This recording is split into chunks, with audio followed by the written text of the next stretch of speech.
16,000 পৰিয়ালক অৰুণোদয় দিছিলোঁ। 2022ত আমি 22,000 আগবঢ়াই লৈ গ'লো।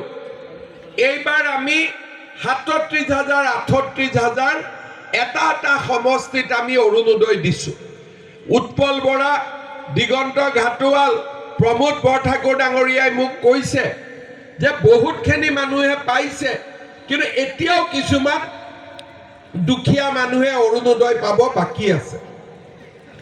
আমাৰ যিবিলাক পঞ্চায়তত ইলেকশ্যন উঠিছে, মই অনুৰোধ কৰিম যে গাঁৱত যেতিয়া আপোনালোকে যাব, কোন কোন দুখীয়া মানুহে অৰুণোদয় পোৱা নাই নামখিনি বহি এখনত লিখি ল'ব।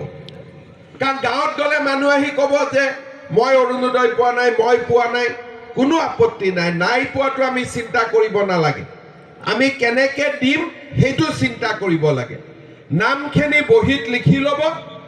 মই আপোনালোকক প্ৰতিশ্ৰুতি দিছোঁ, ইলেকশ্যনৰ পিছত গহপুৰত মই অতিৰিক্ত আৰু 4,000 অৰুণোদয় দিম, বিশ্বনাথত আৰু 4,000 অৰুণোদয় দিম, বিহালীত আৰু 4,000 অৰুণোদয় দিম।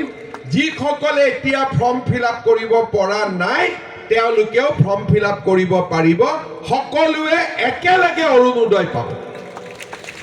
তাৰমানে এইবাৰ কোনো দুখীয়া মানুহ বাদ নপৰে।